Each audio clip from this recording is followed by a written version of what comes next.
Ladies and gentlemen, welcome back to Performance Talk. My name is Jewel Gordon.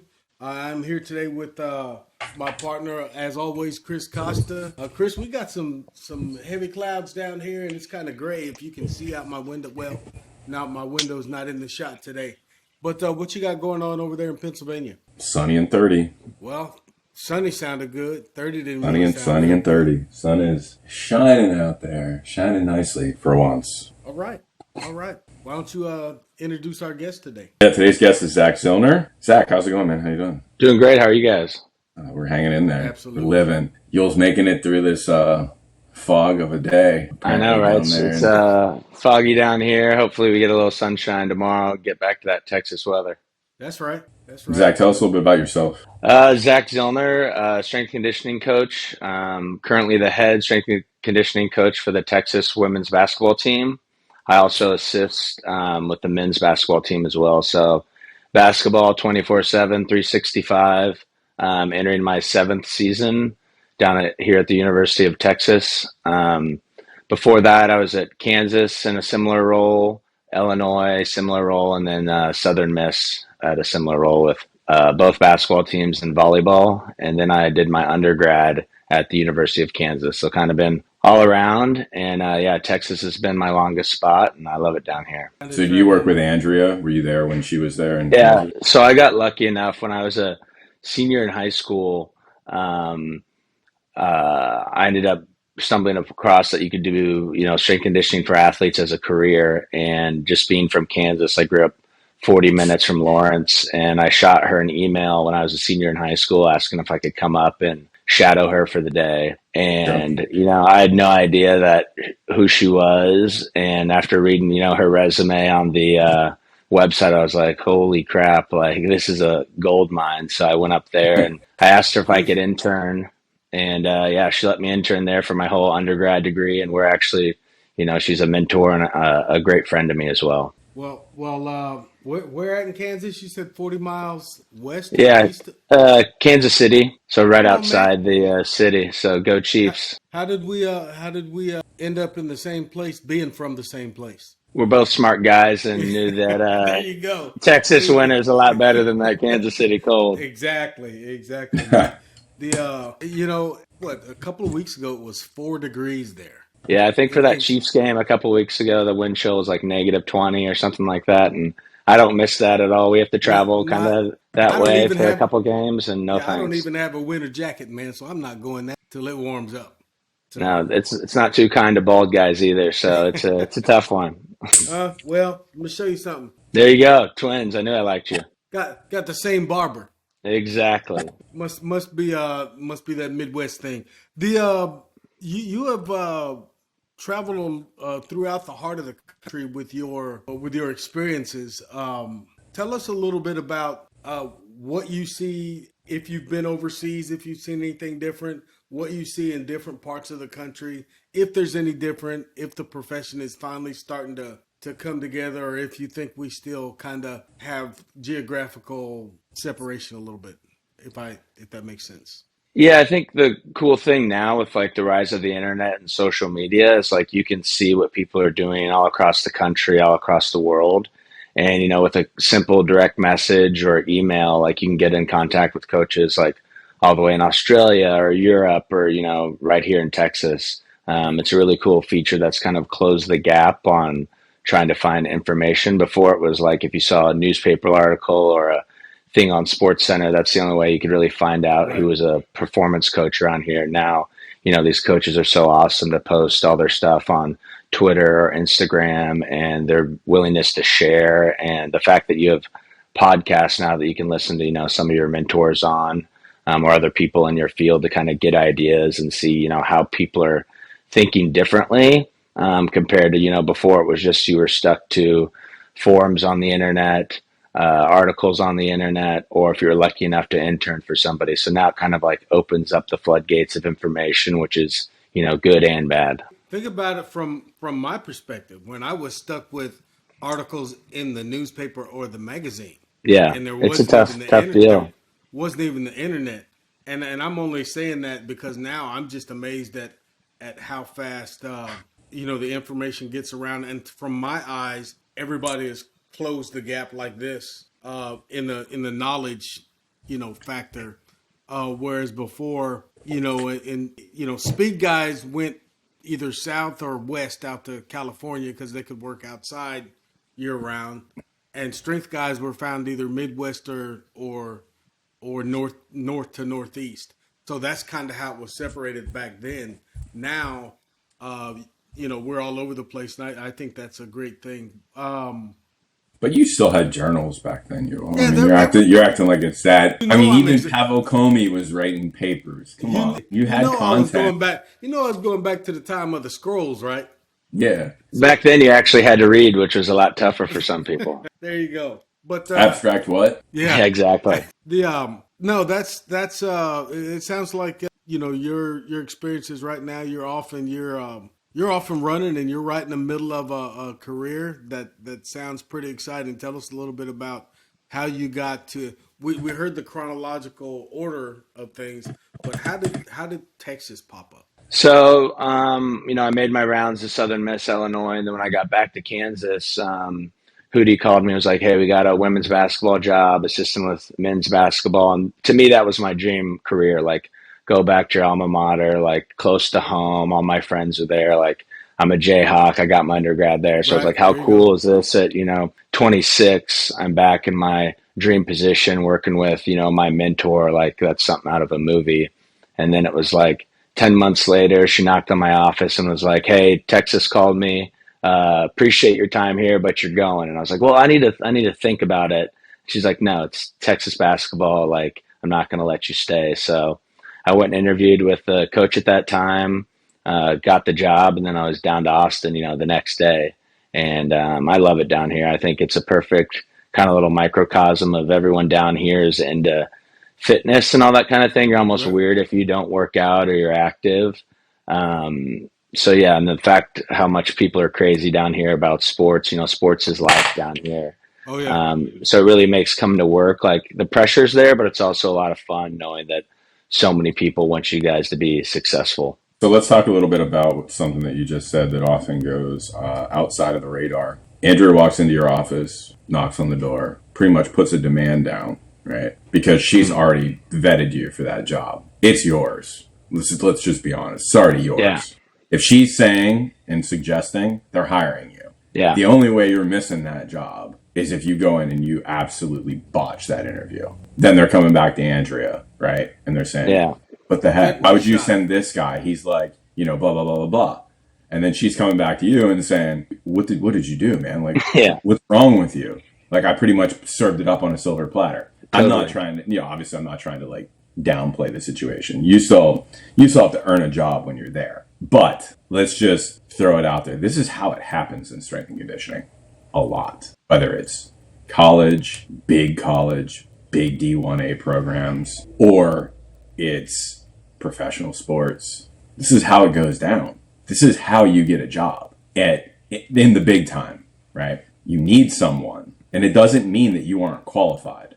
I want to throw that out there. You're clearly qualified because she wouldn't have put your name in there. She wouldn't put her ass on the line for you unless she knew you were going to be able to do it, Totally. right? Because it always reflects back to that person. But equally, you could have had all the same experiences or similar experiences, right?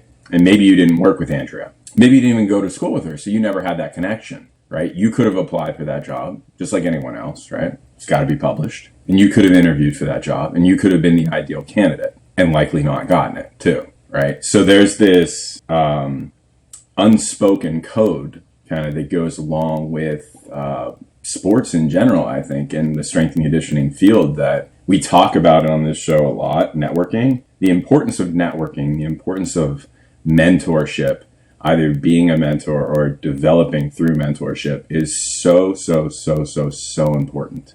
It's exponentially more important than I think anything else that's out there, aside from experience, right?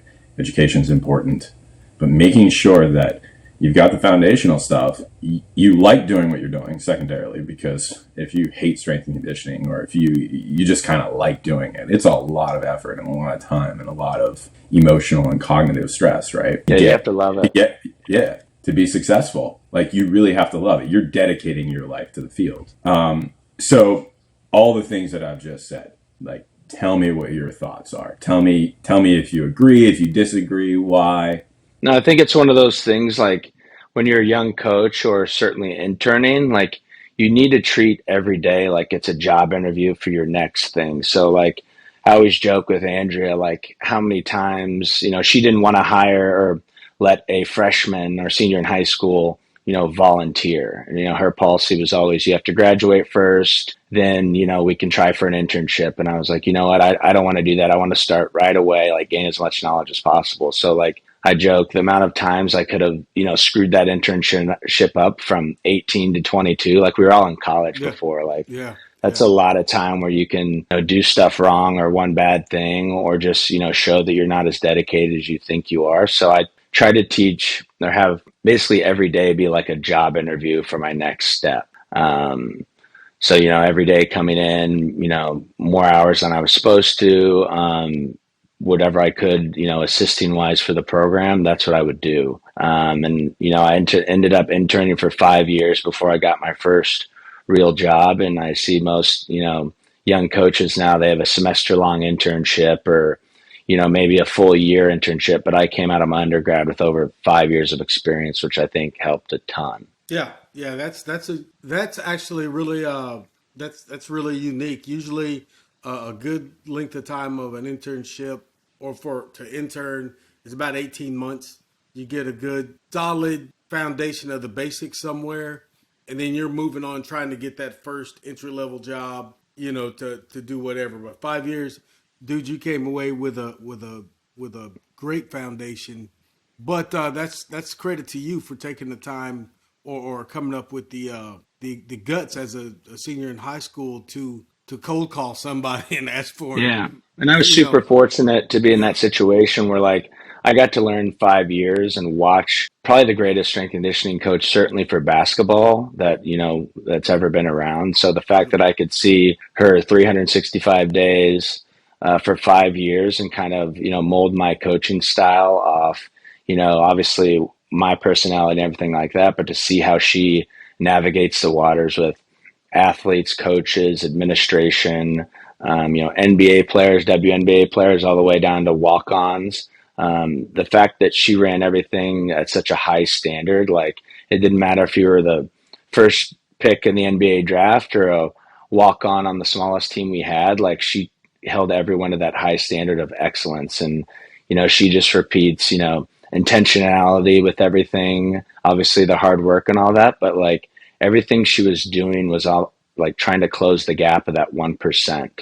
And I see too many times coaches, they've been doing it for 10 years and they're running the same program they did five yeah, years ago or 10 years yeah, ago, whatever the mentor they saw. And the fact that she every day is looking for that 1%, trying to get better, whether that's through sports technology, communicating with coaches better, calling the best experts up. Like to me, that just showed me like, you're never done working on the craft. Like you could win as many championships as you want, but there's still room to get better. And that, competitive drive to do that day in and day out, like holds me to that standard now of like, you can't get complacent. You can't get comfortable. You need to do what best you can to serve these athletes and coaches. well, I'm gonna echo that. I'm gonna say this real quick before I forget it. I might contact you sometime in the future and ask if I can come walk around, Oh, absolutely. just because I like to check out what everybody's doing. Um, I still train a little bit privately for some athletes, but I pulled back being the old guy. I pulled back from being out on the field or court as much as I used to in the past. But the passion and the interest and all that stuff is still there, if not for anything else, to to talk about it here. Yeah, and I You think know, that's cool, and I still do that. Like if I'm, visiting friends in another city and I see that, we're close to a university, I'll hit up a strength coach and ask if I can come observe a session, and you can kind of take little tidbits away from yeah, what you're doing, what they're doing. I've been so fortunate to work with Andrea as well as this past year, Corey Schlesinger just got the job on the men's side. So to kind of, really, work with him. And I'm spoiled. I mean, I got to work with Andrea for over 10 years and Corey now for a year. And it's cool to see like similarities, differences. they're both trying to push the envelope of like closing that gap. And I don't think anyone else kind of has that situation where they've learned and coached next to, some of the best minds in basketball. Well, I don't know either one of them personally, but I've heard of and followed them over the years, and I do know that the things that you're talking about, um, not settling, is one of the big ones. I mean, you're here right now, and this is what you do, but 5 or 6 years from now, or even 18 months from now, something may change that might give you another little 1% improvement for everybody, and that's what I've noticed in their careers, that they've always pushed for, with a solid foundation of the basics. Yeah, I think You you know, just gotta I think too many of us get a full-time job and you stick to your team stuck in your office. And I try to tell young coaches all the time, like, I've been doing it for over 10 years and I'm still sitting in on sessions. We have Clint Martin, who's an unbelievable track and field coach here at yeah, Texas. Like, yep, just look at all the national championships they win, and I'll go yeah, observe what he's doing or pick his brain about jumping, throwing, sprinting.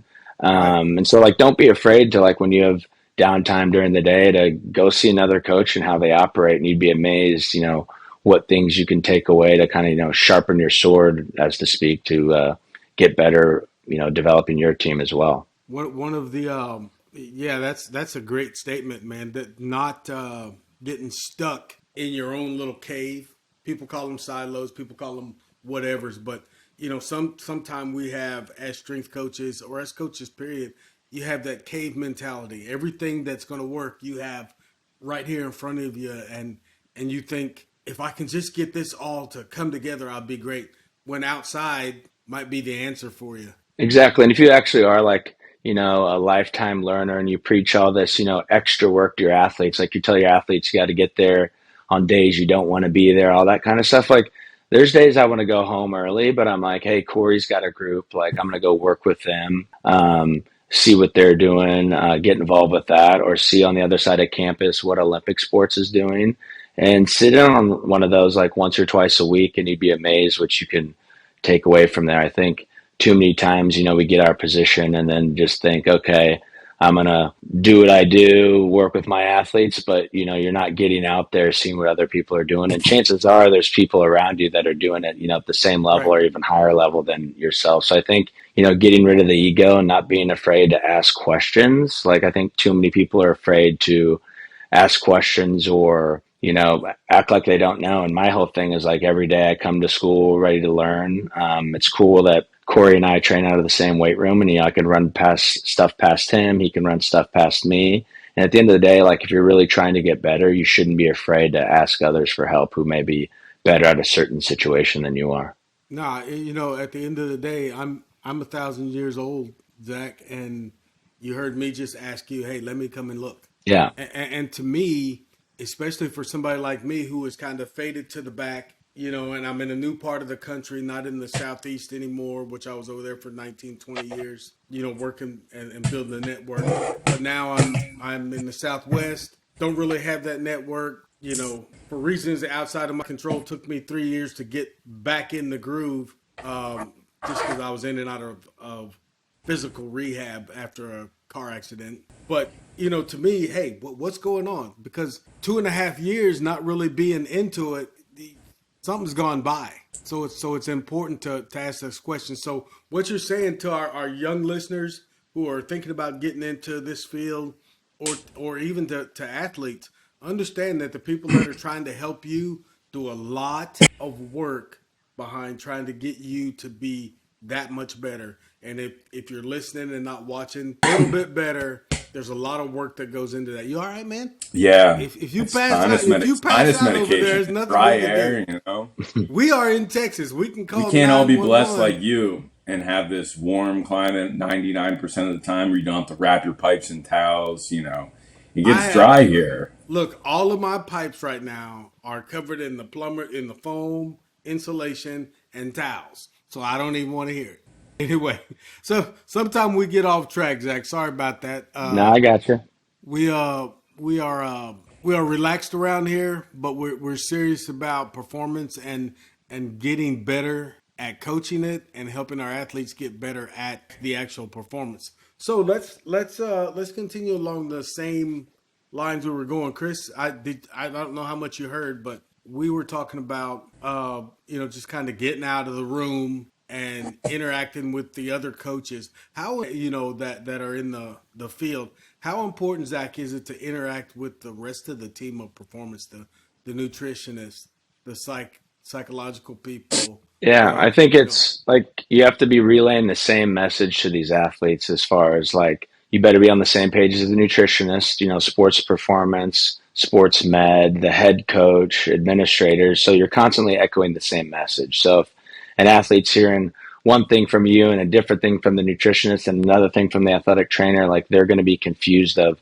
is my standard of care being taken care of to the best of its abilities if all these people are disagreeing or not meeting. So, I meet with anyone that has direct contact with my athletes as far as like one person away, whether that's academics or athletic training or nutrition or the head coach. Like I want to make sure everyone's on the same page about the same athlete. Like how is the message being portrayed? What's the long-term plan for them? And that way they can build trust and know that like, hey, I'm being, taken care of to the best of everybody's abilities to help my career. because that's great. He said one person away, and it's important to at least be one person away. And on my side of that thing, I have to go two people away because oftentimes I'm either dealing with a parent, and or I don't want to call out a profession, but someone who has hands on that athlete. These guys Yeah, sometimes go walk to around. PTs or doctors Yeah. or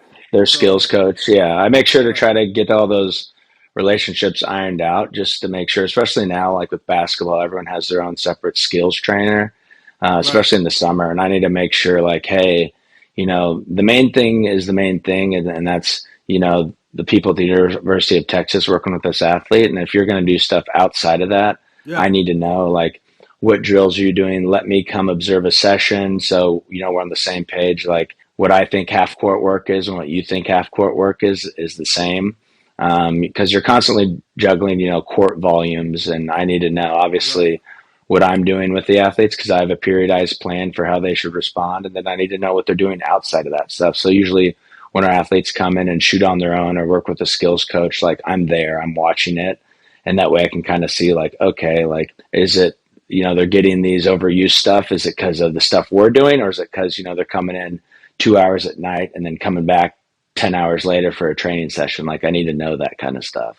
right, How right. long did it take you to get the program to let, and use that term loosely, let you come into practice and kind of manage how some of practice is going in terms of load, player load, in Yeah. terms of what biomotor abilities they might be focusing on, right, at a certain portion of practice or how you slot practice in? Yeah, I think the biggest thing is you need to educate the athlete first. Like kids are smart now. Like there's so Yeah, many resources yeah, and I want them getting the best information from me and not necessarily TikTok or their uncle or something like that.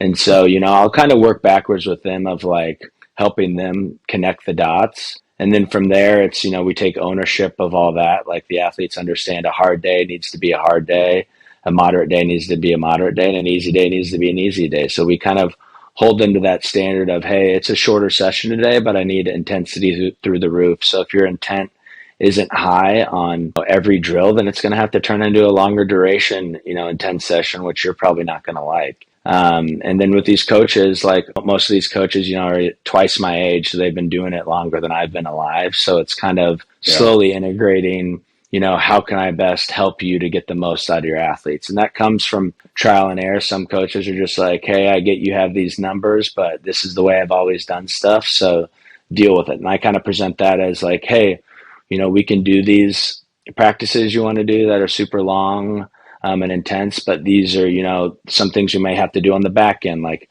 focus more on recovery. We need to get in the weight room more. They might need massages, any of these other interventions, but kind of educate them on like, if you want to drive your car like this, you're also going to have to take care of it, twice as much like this. yeah. So usually, You're gonna change out the tires more often.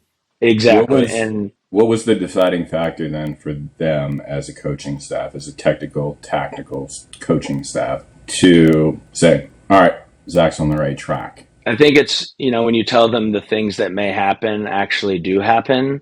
They're like, well, how'd you know that was going to happen? It's like, well, I can read trends and a bar graph and all that stuff. And I think we forget as strength coaches, like, I mean, you should understand progressive overload and Yeah. periodization. So, I can see like, okay, we went 5 days hard in a row. Like the next week, they're probably going to be a little fatigued. There's probably going to be, some overuse type situations like knees are going to hurt, backs are going to hurt. They're going to be overall fatigued. And, how do we best manage this stuff? I had a head coach that really liked to run marathons and, they couldn't understand, why we couldn't go hard every single day. And it's like, well, in your marathon training, right, you had easy days, short days, speed days, and you could recover well. And he's like, oh yeah, absolutely. And I'm like, it's the same with basketball. Yeah. Like you Same can't thing. just go 100 miles an hour for 4 hours every day. Like something's going to give eventually. And then, we'll try to educate the athlete of like, hey, today needs to be a hard day. So you need to be in these zones. And, if you're dogging it, I can't help you when we have those closed door meetings with the coaches. But if, you do what you're supposed to do, then, the results are going to speak for themselves and you're going to feel a lot better. When on the flip side of this, when you're working with an athletes now, it's off season. They may be away from the facility for a while. Do you ever have any of their skills trainers from home or the local area or whoever they're working with outside of you call you and say, hey, what's going on? I know for me, I used to get a hold of the strength coach and say, hey, you don't have to give me your program, but I got XX and he wants to train this summer. Where's he at? What does he need? Give me all that stuff. Yeah, luckily for us, like basketball, it's truly a year-round sport. So Yeah, last year, I think we trained 49 out of the 52 weeks, which is great. So when they go home for like a month after the season, I always tell them like, take a hey, break. you got a month, like take a break, do what you want. If you want to do spin class or yoga or just shoot, like that's totally fine with me because I know we're getting that on the back end. Right, If you're gonna lift and everything, like give me your strength coach's number. Now it's easy enough where I can look them up on Instagram or whatever and right. see, are they posting good videos or maybe this is someone you might want to Yeah, stay away from. yeah. I But we try to educate. My goal is to when they're done playing here that they have enough information that they know what their body responds best to, whether that's weight training, recovery, anything like that. So my goal is I go to the NBA or WNBA, they can tell their performance coach like, hey, this is what I'm used to doing. This is how my body responds to best. Also, these are the things that aggravate, a certain thing in my body. And, it's your body, it's your career. Like take control of it and ownership with it and yeah, educate those people that are working with you that, you're armed with a little knowledge. Like I always wanted to be a teacher. So, our athletes joke all around that before every session, I explain, the why behind everything, why there's certain tempos, why we're going heavy or light or fast. At the end, we kind of break it all down. And that way, I'll hear them speaking that same vernacular. Like a senior will be talking to a freshman of like, hey, it's velocity day. Like we don't need a lot of weight on the bar, but you need to move it fast.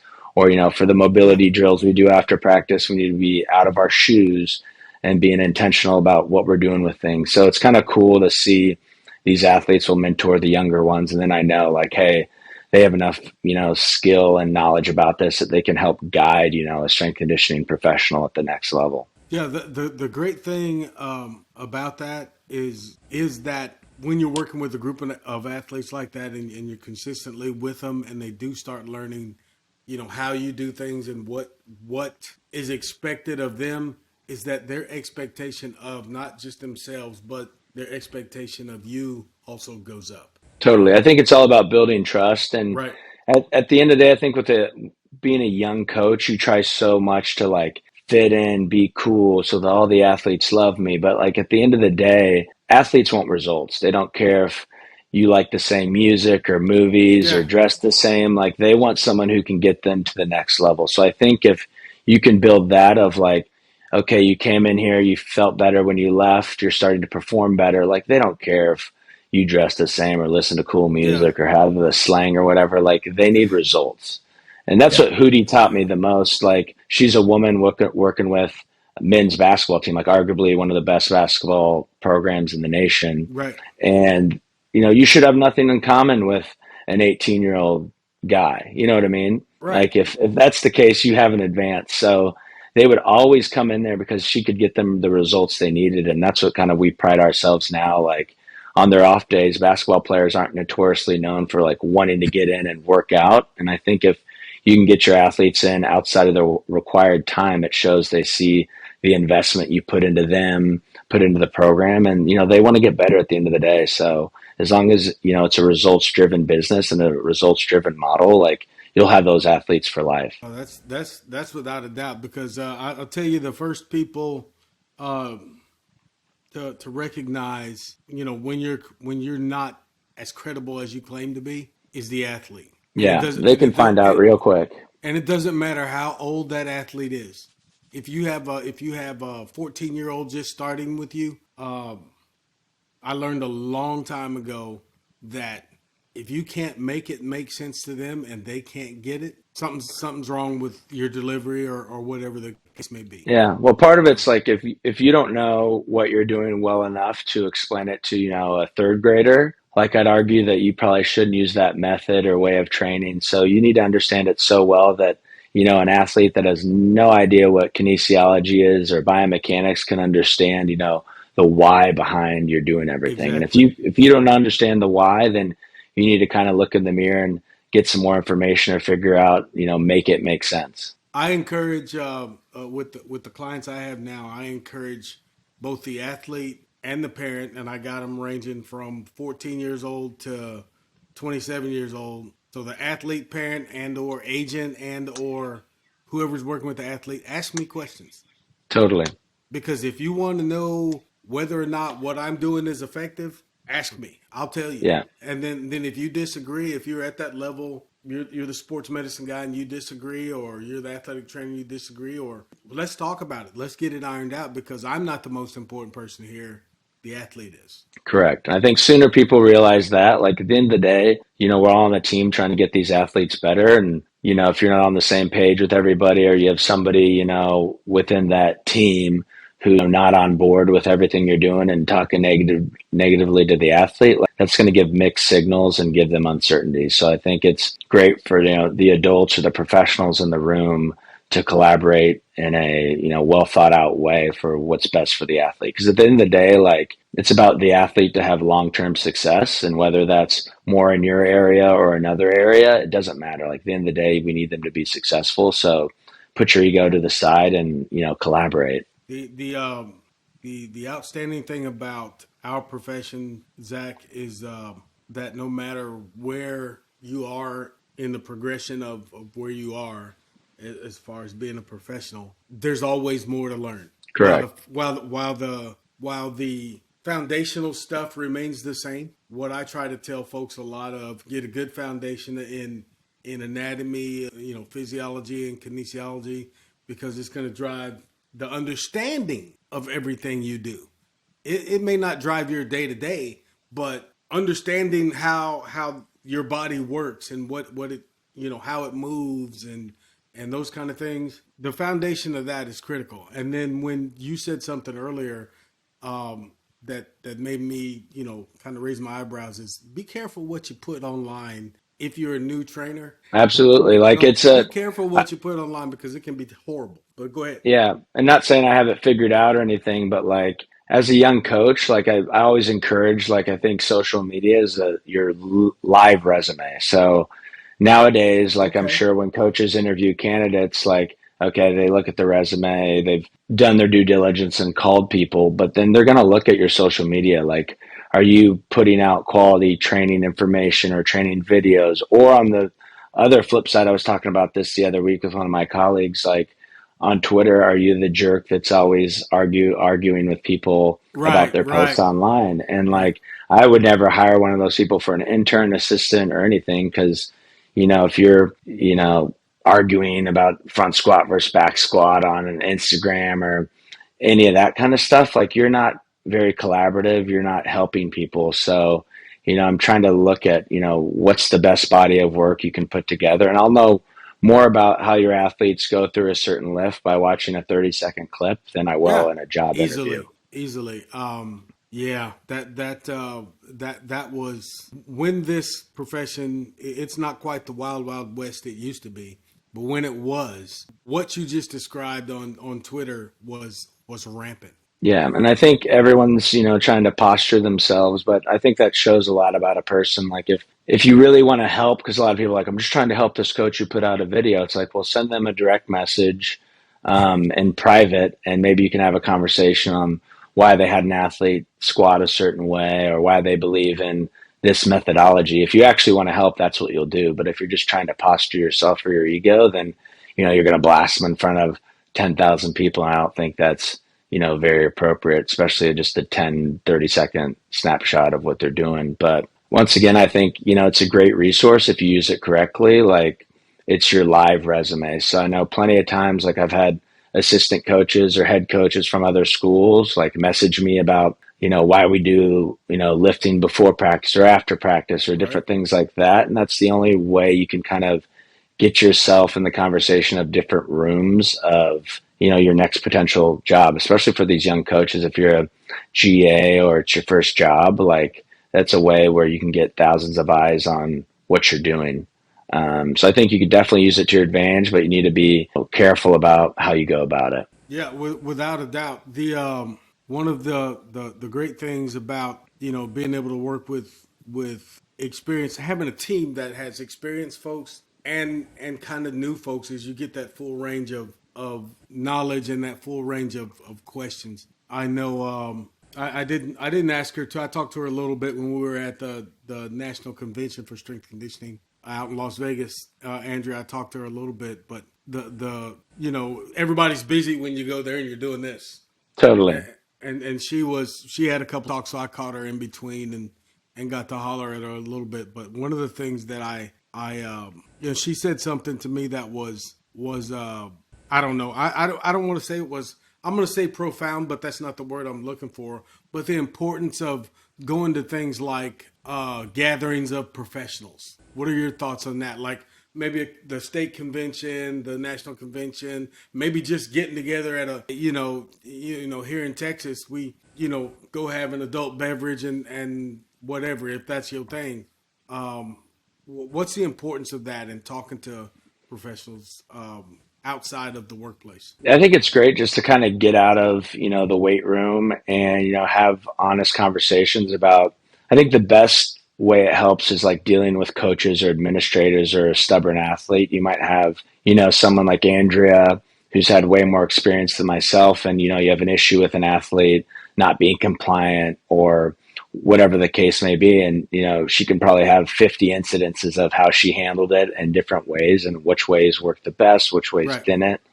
I also think it's important to, at conferences, like, treat everybody like they're a big logo school. So a lot of those times at conferences, I don't wear any of my Texas gear or anything like that because I think people treat people a certain way depending on a logo, and I don't want someone treat me extra special because they think I can help them because I'm at Texas or whatever. Like, it doesn't matter what level you are, whether you're a middle school strength coach or in the NFL. Like, we're all doing the same kind of stuff. And I'd argue that, some of your best strength coaches are at schools you've never heard of or Yeah. high schools. Like, if you can get a group of high school athletes, of 50 athletes, to get through a lift with, great execution and everything, I'd argue that's way harder than, me, where I got 15 athletes that, pretty high level If you can movers and hold everything like that. if you can hold their attention for 45 minutes, you're pretty good. Correct. Correct. And so I think it's one of those things, like, treat everyone with respect. You never know down the line, that person you blew off because you didn't recognize whatever logo might be hiring you for your next gig. Right. Right. So I think there's great coaches everywhere, and it comes back to the human effect. Like, treat people like humans, treat them how they want to be treated, and form these great relationships because you never know, in the future if they can help you or you can help them. And I think that's the only way we really grow the field instead of staying in these like silos of our certain coaching trees or anything like that. So I think the more you can get out there and create, great relationships with people, and also know, like, if you're meeting a coach and all you do is talk about yourself the whole time, like, people don't want to Uh-oh. hear that either. So Uh it's oh. kind of one of those things of like, be a great human. You're no better than anybody else, depending on your job situation, and kind of go from there. And you'd be amazed, how many good friends or connections you can build that way, as opposed to like, I'm at this spot, like you're lucky to talk to me. Like I've never been like that. I don't think that's the way to operate. No, that's there's never been any reason for me to be like that. However, I've probably touched a, a, a a fair amount, or be considered a fair amount of high level athletes, but I don't even say their names. Yeah, well, I think It's it's one of just those things like yeah, when you're younger, we've all been there where we email a coach at a big school and you're like, hey, coach, whatever, compliment them on what they do. You want to come watch and you get ignored and ignored. And so many times earlier in my career, I already email these coaches who I thought were, great thinkers and coaches would get ghosted or blown off. And now that, I've made my way up to where I am now, it's like those same people want to reach out and pick your brain on stuff. And you're like, hey, do you remember a couple of years ago yeah, when, you couldn't send me back an email? yeah, And so yeah, I consciously make a decision. And like, if you DM me or email me or something like that, like I'm going to get back to you, whether, you're somebody's dad trying to teach their third grader how to do push-ups, or, you're the right. head strength coach of the biggest school around. Like, I think it's, kind of good to be humble in that respect and give back. Like if you really want to advance this field, you're going to help those younger coaches with their questions and everything like that. Every time, man, and we're always better. I say this on occasion on the show too. We're always better together as a profession than we are Absolutely. scrapping and fighting. You know, I, Correct. even at my level of experience, and as long as Chris and I have been doing this show, we get ghosted all the time. And you see how we approached you about being on the show. It was just, hey, like what you doing? Would you like to come on and talk to us? And if you got time, we'd love to have you. That's basically who we are. No, I appreciate that. But we also take a little bit of time to kind of figure out who we're actually asking. And when I looked at your history and things, of course you were from the Kansas area, and so that helped you out a little bit. But I thought, hey, this is a young man I'd like to talk to. I didn't know you, haven't known you. I know you now, but didn't know you. But the conversation has turned into something right now today that I was hoping it would. And let's as we continue to talk here, let's talk a little bit about your approach to not the schools, not anybody's, but your approach to preparation for an athlete. I think the biggest thing is like, I think we lose track of like, we need to make better movers. And this just came from trial and error, because like as you're a younger lifter, you probably get into lifting with the traditional like bench squat deadlift. And you do those enough for 5 years and you're going to get stronger, you're going to get faster, all that kind of stuff. But are you necessarily becoming a better lifter? And I knew like through my up, it was like, oh, let's see how much I can squat. Oh, cool, my vertical went up. Oh, let's see how much I can hang. Oh, I got faster. But then being able to move, in 3D, we all know like if your squat goes up a lot, what do you have to be able to do to squat a lot? You got to be really stiff.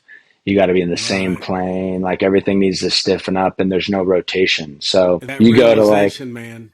correct. And you go Yeah. to move and everything like that. And you're like, wow, I'm not as quick as I used to be. Like I can't rotate, stuff hurts a lot. And then I'm thinking, okay, well, it's great that my numbers went up, but I don't feel like I'm more athletic. Why am I training athletes like this? And then you're like, oh God, like I'm back to square one. I'm not bashing the fundamentals. I think you obviously need to build up those big lifts to get, yourself an engine per se. But we're lucky enough here, at Texas, you have like the one percenter of the 1%. And so they probably don't need the same stuff as, most high schoolers need. That doesn't mean like we're not going to get away from the basics, but you might have to do a basic plus, a little tweak to it for what that athlete actually needs. So we have 15 athletes on the basketball team, and every program's different depending on what that athlete needs. So we're trying to make not only, stronger athletes more robust, but better moving, more efficient athletes.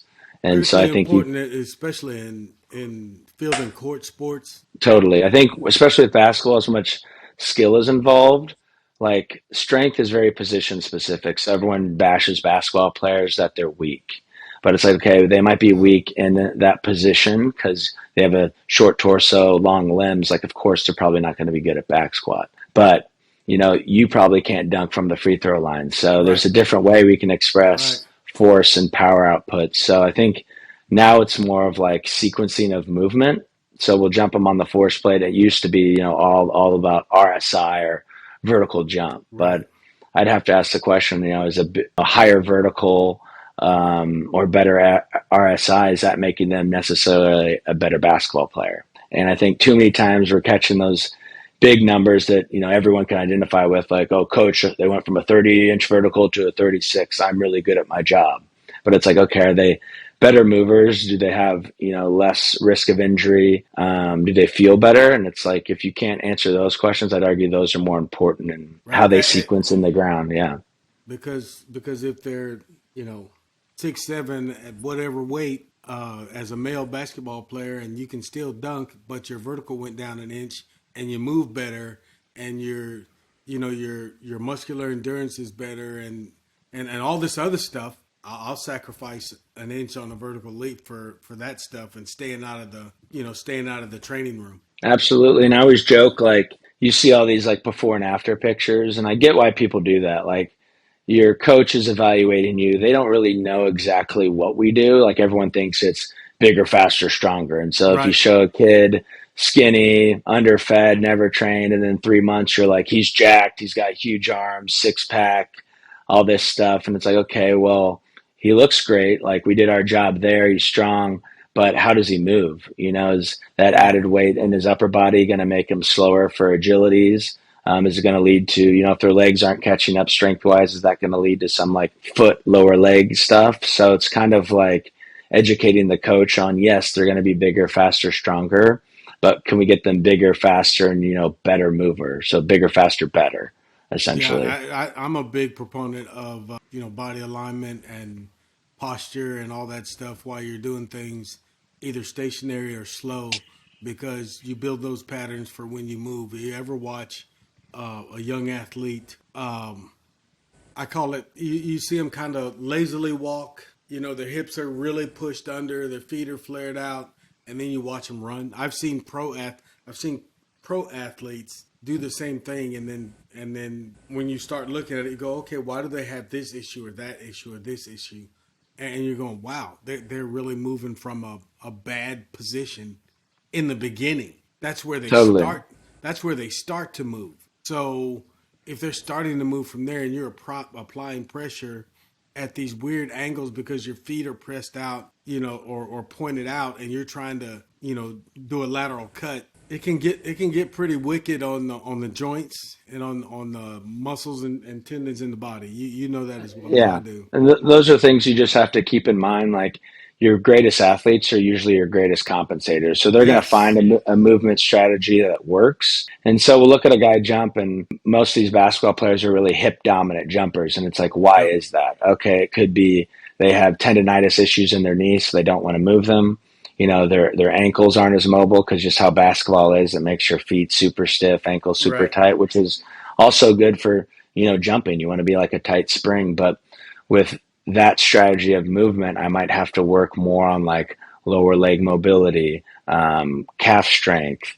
A lot of that pressure is going to their low back. So, what things are we doing in the weight room to help their lower back? What things should I pull back on that are super dominant on your lower back? If your foot's pointed out or not in a good spot, like, if I can fix that, you're going to be more efficient. If you're more efficient, you're probably not going to get hurt. If you're more efficient, you're probably going to be in better shape because it's going to take you less time and less energy to do that same movement. So it's a trickle down effect. I feel like And with every athlete, it's a huge puzzle piece. You're just trying to figure out where they go. a different puzzle piece for each athlete, and a different amount of adjustment for each athlete. Maybe you're not gonna completely correct it, but you can change enough that helps them.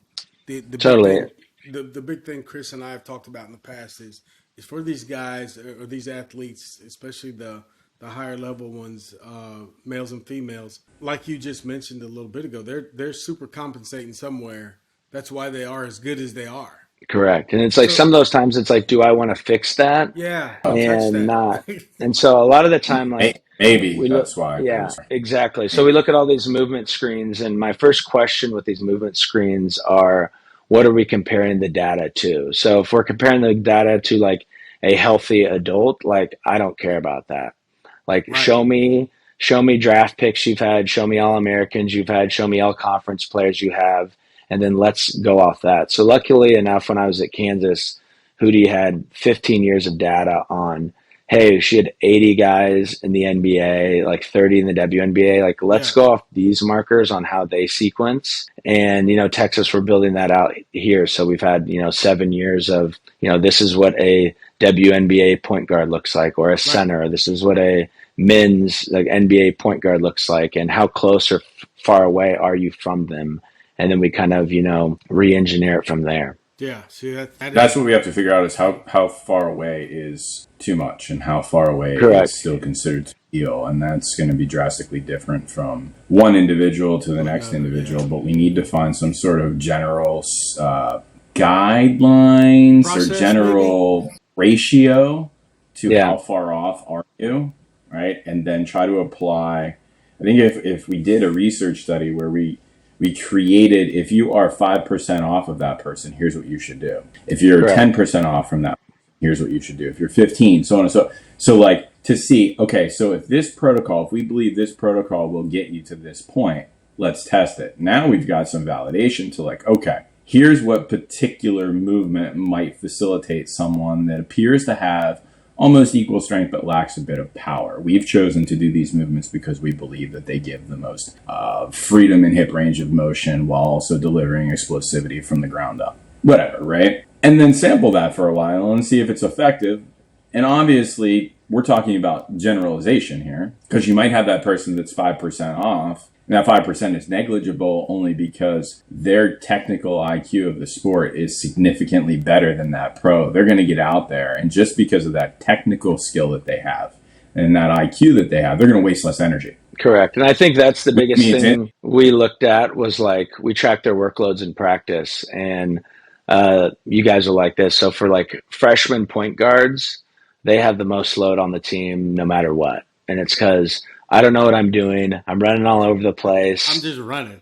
Correct. And you can take that athlete the next year and they're going to be more competent about everything, hopefully. And they're going to have less work during practice, and then following year, less work. And it's like, did they get in better shape? Were they stronger? It's like, okay, maybe, but I bet they know the game a little bit better. So that's why for like workloads and everything, it's truly like N of one of, your data as compared to your data. And then we can overlay that with some pros and everything. But at the end of the day, like we're trying to make skilled basketball players, so we need to be Right. careful of they only have so much energy throughout the day. So are we going to spend Right. that grinding them out in the weight room for an hour, or would it be better for us to, have a more, I guess, low volume approach in the weight room, minimum effective dose, so they have more time to work on their skills on the court? Because at the end of the day, like until they're putting squat stands out at tip off and whoever squats the most Right. gets 10 points to start the game, like it doesn't matter. So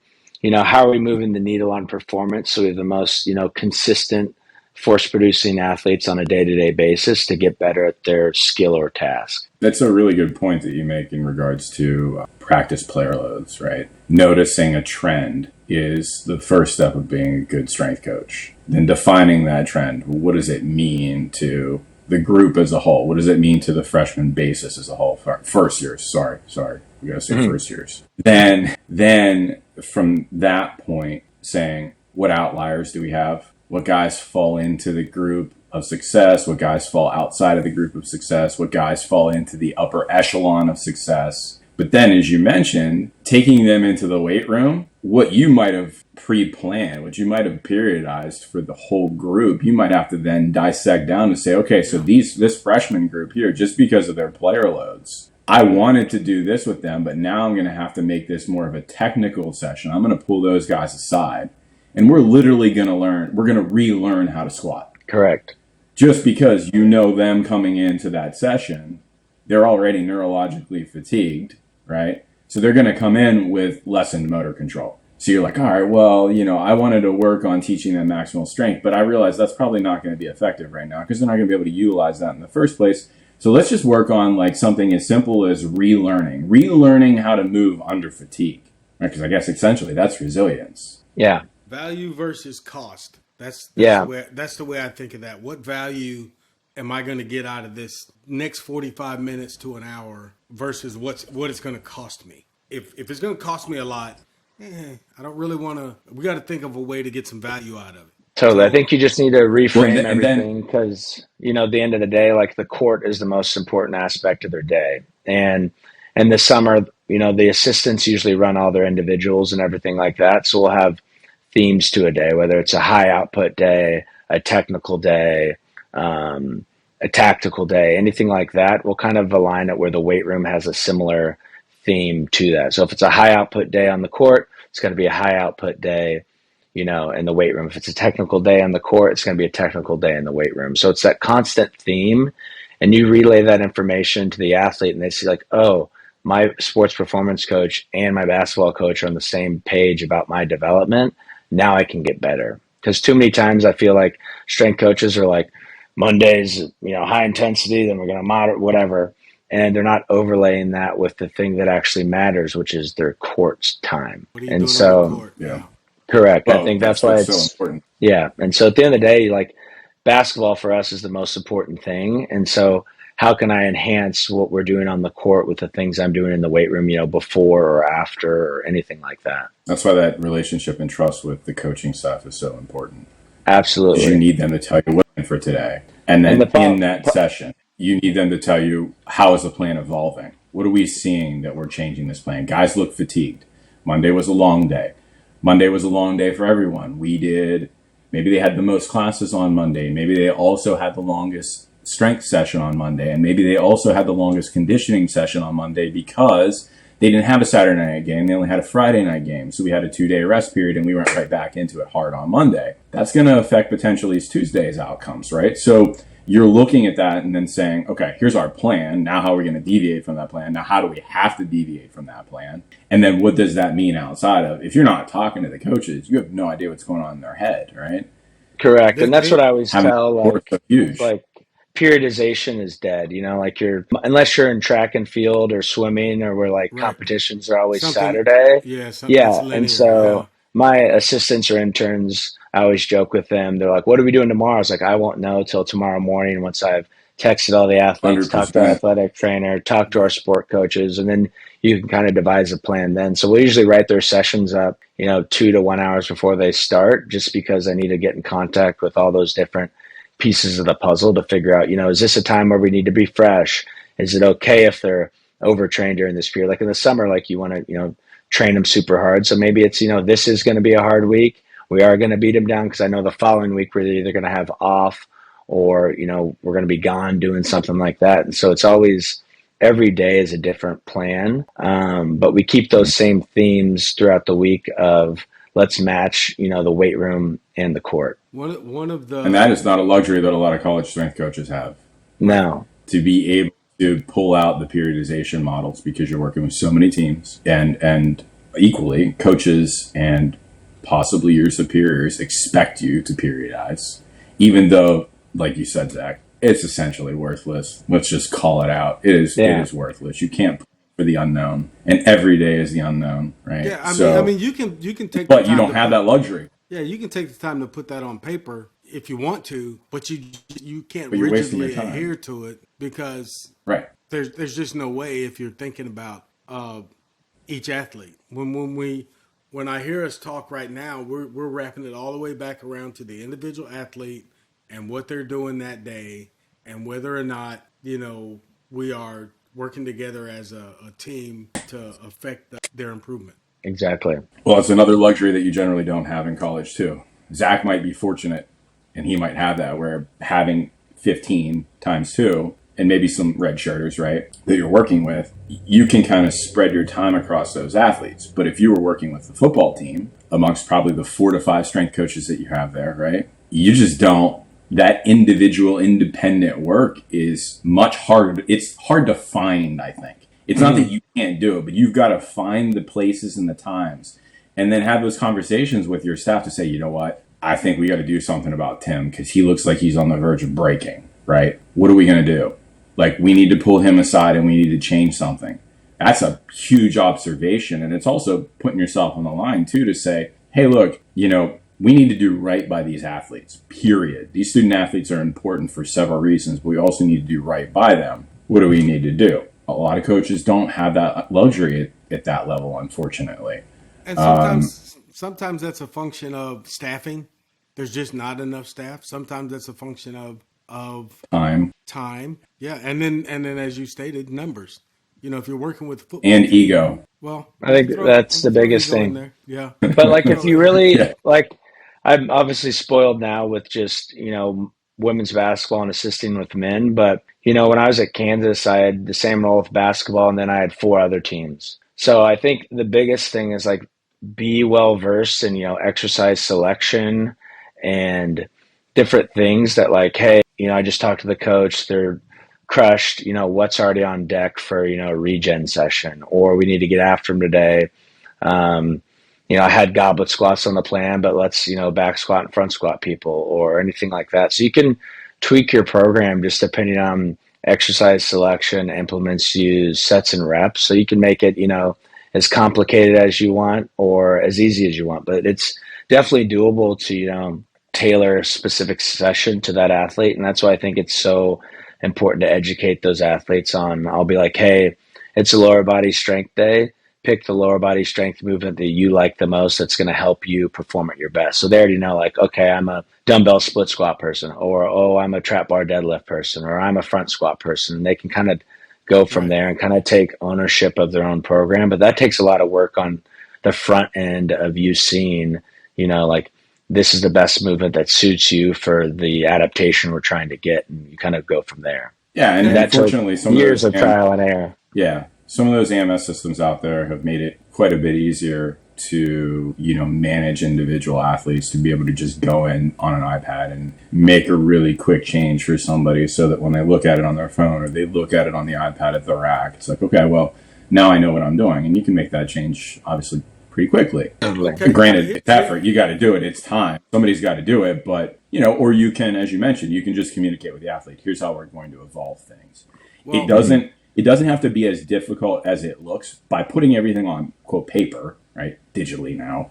Yeah. We make it a lot harder because we're adding steps. But like you said, you can have that communication piece and just directly talk to the athlete, which is probably going to yield the best results to begin with. But Totally. you're right. It's ego. I think all It's ego. the Guys are like, all the iPad stuff is great, but like nothing replaces a good old fashioned whiteboard. yeah. And what we'll do is Chalkboard. yeah, shoot, that's way before my time. But we run everything through Elite Form, which is kind of like an iPad on the rack, and from there I'll have everyone's on there, and then I'll have notes, on the whiteboard of asterisks of like high minute players need this, low minute players need this. You can choose this section, but that took years and years of trial and error. I think Hootie and Corey, and when I was at Illinois, Adam Fletcher, like some of the best of on the fly. The kids are coming in an hour. What are we going to do? What adjustments should we make for each player? And I think the more and more reps you get at doing that, it's not going to be a crazy situation. I think as a younger coach, you try to overthink everything and write, the perfect program every day. And yeah, you're going to run into some issues there. But I think if you can create these sessions as themes, then, if your theme is speed that day, like that takes a lot of exercises out of the equation. That puts a lot of exercise in the equation. So it's like you kind of need your go-tos for each session or whatever theme you have for that day and go from there. But once again, it's coaching's an art, and it takes time to kind of develop your style and everything of doing it that way. Well, I'm gonna jump in at the worst spot that of the whole podcast when I have to stop everybody because we're over our time. So yeah, like I said earlier, we'd love to. I specifically would love to catch up with you, but we'd love to catch up as a podcast later on in the future as well. We have had a great time with you here today. We got one more question from you. You want to ask it, Chris? No, let's let you ask it for once. Okay. So here's the last question. Think about any athlete, not a person, just an athlete, that and which athlete do you think could be taken out of their current situation and put into another athletic situation and still be successful? Like characteristics of that person, or like an actual athlete No that I've worked with. characteristics. You're thinking the right way. Yeah, I think the biggest thing is you want consistency. So the best athletes I've ever worked with are the same person, rain, shine, doesn't matter. Like you know exactly what you're getting from that person every single time. And I think if you can compound, consistency with obviously hard work, dependability, and then I think intentionality. Like, are What you doing what something? What athlete? what in athlete what who's going to do athlete in that? what What athlete? sport is usually that athlete or could be that athlete? Like position or like what? Yeah, give me a Position. position. I would say like a point guard. Is that what we're Okay. talking about? Yeah, you got it. Yeah. Like if as far as like someone you have to lead a team, you're arguably going to get coached the hardest. You have to take feedback.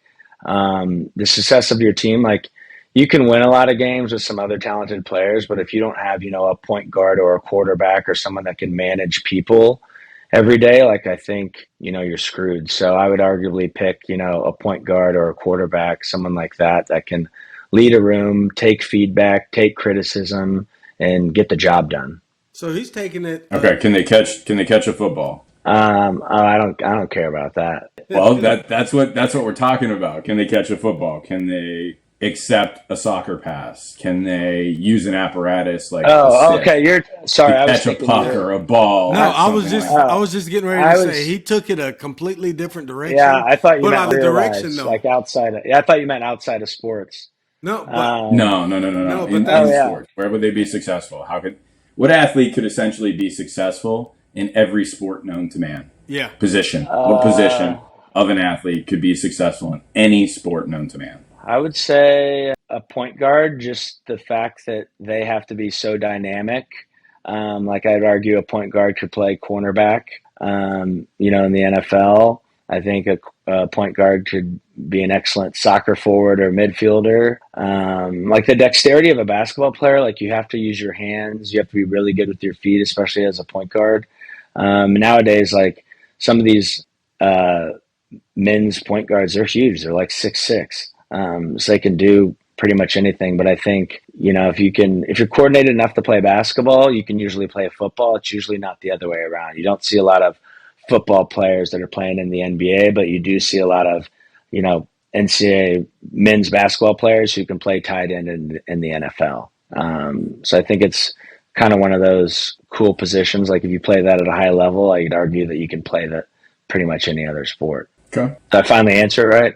Well, yeah, man. I was gonna let you roll with any answer you wanted to give, but Chris is kind of the hammer on that question because he What do was you What do you specific. think, Chris? No, no, he's When the initial question was posed to me like a year and a half ago, I said a midfielder in lacrosse. So you And know I anything would, about lacrosse? So I'd um, argue I'd argue that with like lacrosse, you have an implement to catch something. So I think that's totally right, different than catching it with your hands. right. Um, and my background with lacrosse is pretty minimal. I have cousins that are from the Northeast, and they play a bunch. And I'm like, I was a rugby player, so I'm like, rugby's a sport, not We've had lacrosse. that too. We've had people say Yeah. rugby. yep. The energy systems that are in demand for rugby are so high. The impacts, right? The versatility, the agility, the hand-eye coordination, the hand-foot coordination. That one, I think, is a really good one too. I think they could do Mhm. it. They could fight. They could be a combat athlete. They're strong. Generally, pound for pound, they're very strong. They're very fit. They're very resilient. And they have all of those other finite skills that I think would make them really successful. And that's kind of the reason why, and I'm a hockey player by nature, so Yeah. I would expect me to pick hockey, but I think that lacrosse, because it's an overhead sport, they're actually pretty decent at hitting a baseball. They're pretty Mhm. decent catching a baseball. They're pretty decent at catching other objects as well because they're so accustomed to catching an object that's just a little bit bigger than your hand. You're actually catching with an apparatus that's a little bit bigger than your hand. A ball in that apparatus while also having a visor and a helmet and all those obstructions that could prevent that, then dealing with impact. So that's kind of why I went that way. And energy, obviously the energy systems that they utilize, explosivity, endurance, they're using all three regularly. And the toughness, right? You gotta be a tough athlete to play a bunch of different sports. So I feel like that kind of falls into it as well. I think Ewell said running back, which I can't argue either. Yeah, I just think people kind of, I mean, I'm spoiled to see, the highest level college basketball players all the time. And I don't. like, I the, I don't think you have an argument with point guard. I mean, I don't think you have a disagreement with point guard though. yeah, yeah, point guard. I mean, Yeah. the fact you can use both hands, guard people, like that's defense in pretty much any sport. Yeah, Um, and then like you play 40 minutes on basketball, like it's so many plyometrics, so many short sprints, Hmm. um, I like his all that four-way kind of move. stuff. I like his four-way movement ability. Yeah. It can go any direction at any level of explosivity you need as a point guard. All the angles, all the hip levels, everything. So I feel as if from maybe a negative or a preventative standpoint would just be size. Yeah, but I'd argue like a lot of these point guards now are like or they're six big. six. Yeah. No, that's what I'm saying. They're Yeah. being so big might inhibit them in some other sports just because of their pure size. Yeah. Football, fine. Yeah, I'm totally on board with you in football. Some of the other sports where guys aren't as big, but we've seen outliers in other sports too that are so big and still have long, illustrious careers. I mean, Do Yeah. really well, and you would think he's just too big to compete. He's not. Very Like LeBron James, Yeah. guy's 6'8", Yeah. 270, can play 1 through Yeah. 5 at an all-star level. Like Yeah, I guys don't look. get it. The athletes are so big and so strong nowadays that you almost can't say how big they are or size is an issue. Well, it's crazy. Like knowing what I know now, working with these athletes, I would have spent more time studying or learning finance or instead of playing sports. Been in Because that yeah, how quick these guys are like expressing force and look unassuming, and you'll like push around on them playing ones before practice. You're like, oh god, like what did I think I could play college basketball or make it to the NBA or anything like that? Like they're truly special, and it's crazy just in the last 10 years, like how freak athletic all these athletes are. Like it's unbelievable. And what's amazed me, having a daughter that's come through the collegiate system and played at the D1 level, is the women. It's crazy, like how athletic and fast and physical. Yeah. Like I don't want to. I always used to play, small-sided games with them. And now I'm like, dude, like if I don't have my A game now that I'm getting older, like I'm gonna get embarrassed out there. Like Yeah, it's going how to, it's, fast and shifty. It's like it's a no-brainer. A lot of my friends will come out and obviously support me by coming to our women's games, and they're huge women's basketball fans now, just because it's way more dynamic and everything than everyone used to think. And they're like, I had a niece that played at the University of Evansville, yeah, and and that's any level. I mean, they're so talented and athletic, and yeah. I don't think people give the women's game enough credit for how good of athletes these women are. Well, they're athletes. Yeah. That's something for sure.